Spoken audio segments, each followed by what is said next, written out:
Mesdames et messieurs, bonjour et merci de vous joindre à nous pour le compte de votre magazine environnemental Objectif Vert. Ce numéro va s'attarder sur plusieurs questions et pour en savoir plus, je vous invite à suivre les sommaires et c'est en images. Au cours de ce numéro, vous suivrez l'entretien que nous a accordé Désiré Konda, expert en environnement et développement durable sur le transfèrement de l'eau et l'impact des déchets dans le changement climatique. Également, dans ce numéro, la place des énergies renouvelables en RDC au cours d'une interview qu'a accordé l'expert de l'Institut national pour la préparation professionnelle. Toujours dans ce numéro de votre magazine, vous suivrez la cérémonie de célébration du prix Gender Climate Change organisée par la Coalition des femmes leaders pour l'environnement. Enfin, Sandrine Fundi va revenir sur les événements qui ont marqué l'actualité environnementale. Tout de suite, les développements. Faut-il ou pas aider les populations riveraines du lac Tchad? La question ne cesse d'alimenter les discussions. Et quel est le lien qui existe à ces jours entre les déchets et le réchauffement climatique? C'est autour de ces deux questions que nous nous sommes entretenus avec l'expert en environnement et développement durable, Désiré Konda. Je vous convie à suivre cet entretien, on se retrouve juste après. Mesdames et messieurs, merci de nous rejoindre pour le compte de votre magazine environnemental Objectif Vert. Pour ce numéro, votre magazine va recevoir pour vous justement l'assistant Konga Désiré qui est environnementaliste, expert en développement durable. Il est enseignant à l'Institut facultaire de développement IFAD. Il est également enseignant à l'Université de Gbadolité. Avec lui, nous allons échanger autour des questions de l'eau. Vous êtes sans ignorer que la RDC est face à un dilemme. Il faut donner ou ne pas donner de l'eau aux riverains de la rivière Tchad qui est victime de la désertification. Nous allons également parler de l'assainissement tout en mettant un lien entre les déchets et le réchauffement climatique. Sans plus tarder, nous allons accorder la parole à notre invité du jour, monsieur l'assistant Konga Désiré. Monsieur, bonjour. Bonjour, madame. Alors, comme je l'ai tantôt dit, la RDC se trouve aujourd'hui face à un dilemme par rapport à l'eau. Les riverains du lac Tchad qui est victime de la désertification ont besoin de l'eau. Alors la RDC est partagée entre donner son eau. D'abord on a parlé des données à partir de la rivière Ubangui. Aujourd'hui on parle, le président de la République l'a dit dernièrement lors de son passage au CIO. Il a dit qu'on pouvait prendre de l'eau à partir de l'embouchure du fleuve Congo. Mais cette façon de faire n'aura-t-elle pas d'impact ou de conséquences néfastes sur l'environnement et sur les écosystèmes marins du fleuve Congo? Oui, merci madame de m'avoir invité chez vous là. Très rapidement, je pense que c'est un problème très délicat actuellement qui, si on ne fait pas attention, ça risque de nous créer un sérieux problème. Je remonte un tout petit peu à l'histoire de ces projets. Il s'agit là bel et bien du projet Transaqua. Voilà. Je remonte très rapidement à l'historique. Vous devez savoir que c'est depuis 1932 qu'un Allemand qui a suggéré prendre ce taux-là vers l'Algérie et puis la Tunisie, puisque de l'autre côté-là, l'eau est complètement salée. Alors on voudrait déjà, à partir d'ici, tirer l'eau du fleuve Congo vers cette contrée-là. Et nous sommes arrivés à partir de 1970, c'est à partir de là que les soviétiques, n'est-ce pas, voudraient coûte que coûte, tirer l'eau du fleuve Congo vers le Sahel. Puisqu'on avait constaté que déjà, avec le lac Tchad, il y avait un problème de désertification. Alors il fallait ravitailler à partir de notre rivière. Vous voyez. Et effectivement, aujourd'hui, là, il se pose un sérieux problème. Il y a un ingénieur italien qui s'appelle Vachi Marcelli, qui s'attarde sur ce projet-là. Et au moment où je vous parle, madame, il est en train de vendre ce projet partout. Quand on organise un sommet de l'eau, il arrive là, il vend ce projet-là. Donc il faut, à partir d'ici, à partir de la rivière Ubangui, tirer l'eau vers le lac Tchad. Alors vous comprendrez là que quand on fait une étude topographique, vous verrez que le lac Tchad est en bas et la rivière Ubangui est en haut. C'est-à-dire quand on tire cette eau-là, donc on ne parlera plus de la rivière Ubangui. Et vous savez bien que la rivière Ubangui, c'est un affluent du fleuve Congo. Alors, dès que, si on ne parle plus de la rivière Ubangui, donc cela a des conséquences également sur le fleuve Congo, notamment avec le projet Inga qui devrait électrifier toute l'Afrique. Donc, on ne parlera plus de ce projet-là. Donc, il y a des conséquences néfastes sur l'écosystème, la biodiversité, et voire même, aujourd'hui, on parle même de Boko Haram. Mais madame, vous devez savoir que ce Boko Haram... Boko Haram, les terroristes? Oui, les terroristes. Et ce mouvement est arrivé au Tchad, tout simplement à cause de l'eau. Donc, à cause de ce séchement-là. La guerre de l'eau, justement. Oui, oui. Alors, je crains que ce mouvement puisse aussi se traverser vers chez nous. Vous voyez, alors là, vous comprendrez que c'est vraiment un problème très délicat.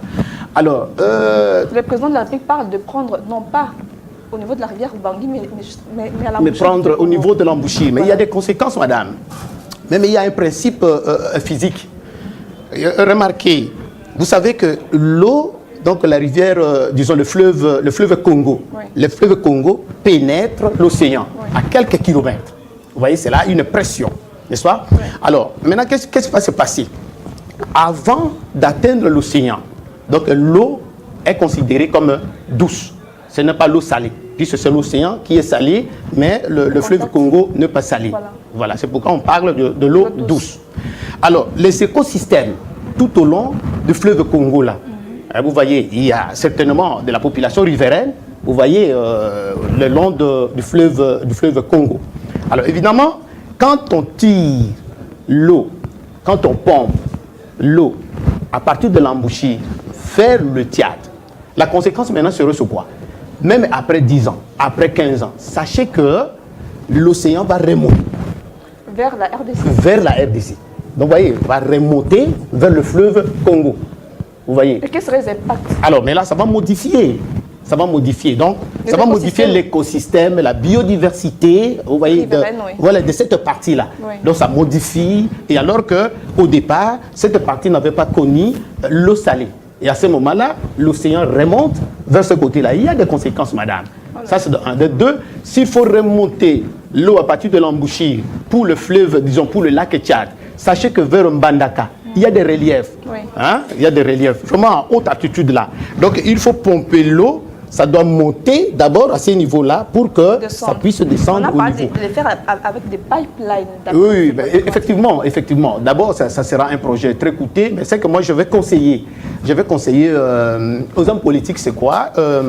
S'il faut développer le Congo, on ne doit pas développer le Congo seulement par le transfèrement de ce taux-là. Voilà. Vous voyez, nous avons ce que nous appelons une méga biodiversité. On ne parle pas de développer, on parle de venir en aide à un peuple qui est en souffrance par manque d'eau. Ce n'est pas un problème de développement, on parle d'aider le peuple tchadien qui est en manque d'eau. Oui, mais certainement, madame, mais il y a beaucoup de paramètres. Ce n'est pas seulement l'Ubangui ou fleuve Congo qu'on peut tirer et aider nos frères. Hein, vous savez, il y a les charries, donc à partir de là. D'ailleurs, pour votre information, quand on parle du bassin de la rivière Ubangui, c'est pratiquement vers la Centrafrique. Okay. Vous comprenez? Okay. Alors, donc, il y a d'autres cours d'eau qu'à partir de là, on peut relire et puis tout ça. Ça, c'est la première proposition. La deuxième proposition, c'est quoi? Il faut reboiser. Hein, vous voyez, créer une forêt, reboiser le lac Tchad, et par le système de ce que nous appelons qu'on appelle ça évapotranspiration. Donc la forêt envoie dans l'espace ce que nous appelons l'évaporation, et vous connaissez, c'est cela on parle du cycle de l'eau, hein, et dans l'espace ça crée ce que nous appelons la condensation et ça revient sur le sol sous forme de la précipitation, c'est-à-dire quand on reboise, n'est-ce pas? Quand on reboise le lac Tchad, certainement, il y aura une forte précipitation. Et cette précipitation-là va renforcer la nappe phréatique et ça donne l'eau. Pour ne pas s'éterniser sur ces sujets, vous allez comprendre qu'on avait un autre sujet. Oui. Alors, j'aimerais qu'on parle également de l'impact des déchets. Oui. Des déchets qui polluent la capitale Kinshasa, justement, sur le réchauffement climatique. Oui. D'aucuns pourraient se dire comment est-ce qu'on parle de déchets, changement climatique. Où est le lien entre déchets et réchauffement climatique? Oui, merci madame pour la question. Il y a un lien. Vous savez, les déchets, quand on met les déchets là, les déchets ont des liens avec la santé, les déchets ont des liens avec le réchauffement climatique, les déchets ont des liens avec l'économie. Mais je prends juste comment les déchets peuvent contribuer, bon, pas contribuer justement au réchauffement, voilà, impacter sur le changement climatique. Voilà. Vous voyez, dans les déchets dégagent un gaz que nous appelons CH4, un gaz méthane. Ouais. Mais pour votre information, vous devez savoir que parmi les gaz à effet de serre, qui nous donne de la chaleur, il y a aussi de gaz méthane. Donc, notre ville province de Kinshasa, pollue l'environnement à partir de déchets. Okay. Donc, envoie dans l'espace à partir de déchets des gaz méthane. Donc, c'est H4 qui... le système de... Quand on dit réchauffement climatique, cela veut dire quoi? Quand les rayonnements infrarouges que le soleil bombarde vers la Terre ou vers la cible, les rayonnements là pénètrent, ça nous atteint, une partie est consommée par la cible, une partie devrait aussi rentrer encore dans l'espace. Mais en rentrant, il est bloqué par les gaz. Vous voyez, et notamment, parmi ces gaz-là, il y a le CH4. Et CH4 dit non, vous ne pouvez plus encore rentrer, vous êtes déjà entré, vous ne pouvez plus rentrer. Or, parmi les rayonnements que le soleil bombarde, les rayonnements où on trouve de la chaleur, c'est dans l'infrarouge qu'il y a de la chaleur. Maintenant, l'infrarouge ne trouve pas de moyens, de possibilités pour pouvoir rentrer. Elle continue maintenant à sillonner et ça nous donne de la chaleur. Voilà pourquoi il y a lien entre le déchet et le changement climatique, autrement appelé le réchauffement climatique. Mais comment en fait, pour conclure justement, comment pouvons-nous assainir tout en préservant notre environnement? Oui, en tout cas, personnellement, pour la ville de Kinshasa, il y a beaucoup de choses à faire. Il faut, de manière brève. Oui, de manière brève, il faut d'abord commencer à conscientiser le ménage pour pouvoir très bien gérer leurs déchets. Alors, si les déchets sont là, il faut très bien évacuer les déchets et retraiter ces déchets-là. Voilà, bref, c'est de cette manière-là qu'on ne doit pas évacuer les déchets et aller encore enfouir quelque part là. Sinon, se déshabiller Saint-Paul pour pouvoir habiller, je ne sais pas moi si c'est Saint-Jean ou c'est Saint... Vous voyez, c'est un peu ça. Vous proposez donc les collectes sélectives des tri, vous faites parler des tri sélectifs des déchets pour éviter justement le cumul et puis la mauvaise gestion des déchets. Merci beaucoup, monsieur l'assistant, d'avoir été l'invité de notre magazine Objectif Vert. Je sens qu'il y avait encore de la matière. Cette tribune est la vôtre. À tout moment repasser, comme ça vous allez informer notre public. Merci en tout cas et je vous propose de suivre la suite. Idriss Moufouka, il est expert en énergie renouvelable à l'Institut national des préparations professionnelles ici à Kinshasa. Il a accordé une interview à votre magazine au cours de laquelle il parle de la place que la RDC doit accorder aux énergies renouvelables. Suivez.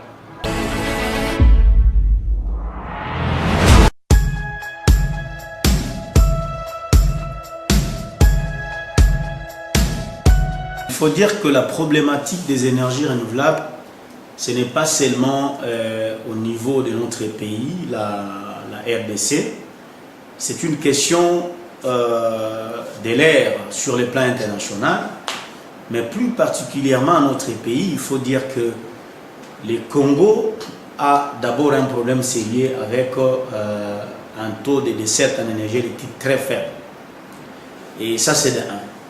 Et donc, aujourd'hui, on ne peut pas augmenter les taux de desserte en énergie électrique et sans pour autant parler des énergies renouvelables. Et deuxièmement, et comme vous le savez, tout le monde entier est en train de se battre contre le réchauffement climatique. Et nous devons, et c'est dans ce sens-là aussi que la RDC s'est imprégnée de cette thématique, qui est d'ailleurs le 7e objectif de développement durable sur les 17, qui parle de l'accès à l'énergie pour tous. Donc non seulement on a besoin d'accéder à cette énergie, qui est d'ailleurs un droit constitutionnel, mais aussi participer à la protection de l'environnement.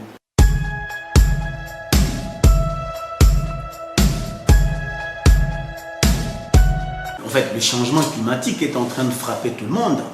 Et ça n'exclut personne, mais les États se sont arrangés maintenant pour prendre des dispositions pour pouvoir lutter contre ces fléaux. Et il est vrai que ça ne sera pas possible d'éradiquer à 100% ces changements climatiques, mais on peut réduire quand même les risques.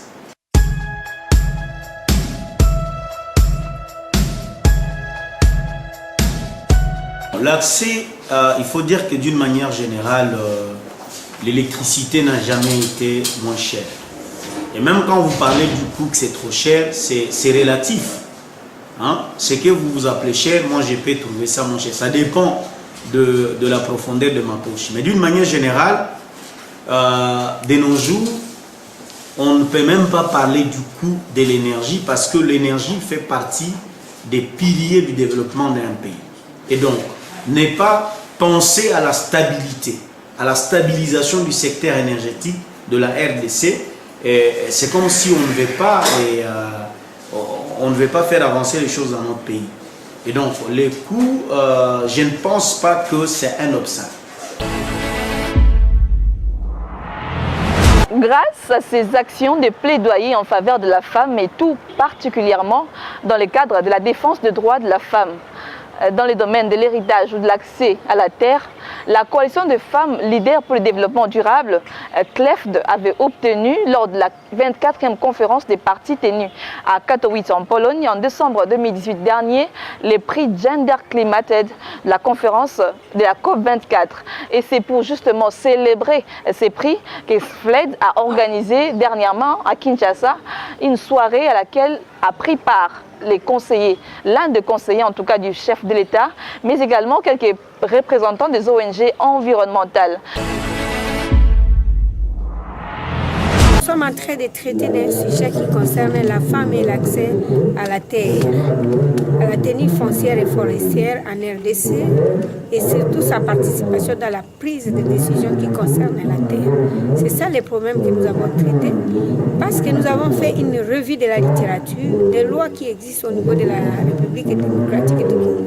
Bien sûr, on donne l'accès à la femme à la terre, mais les textes sont impersonnels. C'est pourquoi nous avons mené des dialogues multi-acteurs au niveau de quelques provinces et les dialogues continuent aussi pour que nous puissions, la loi foncière en cours de révision puisse intégrer des dispositions qui concernent l'accès de la femme aux droits de propriété, à la tenue foncière et forestière.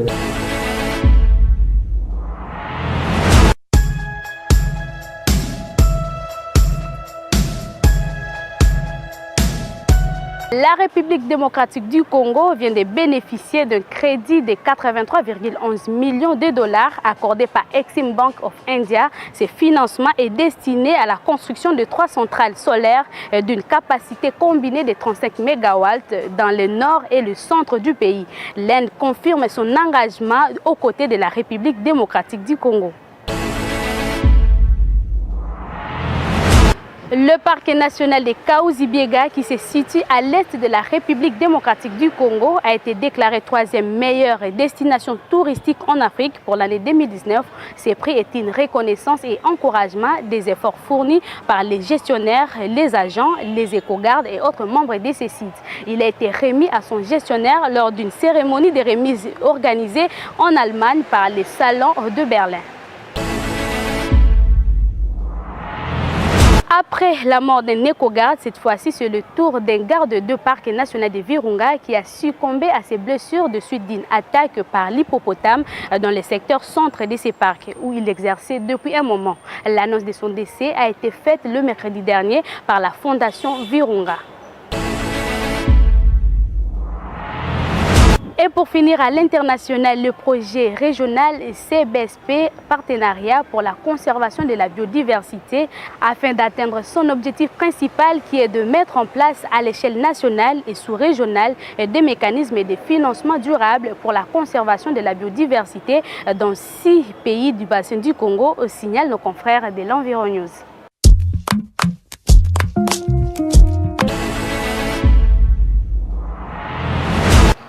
La survie des êtres vivants dépend de l'information convenable ou non qu'ils reçoivent sur leur environnement.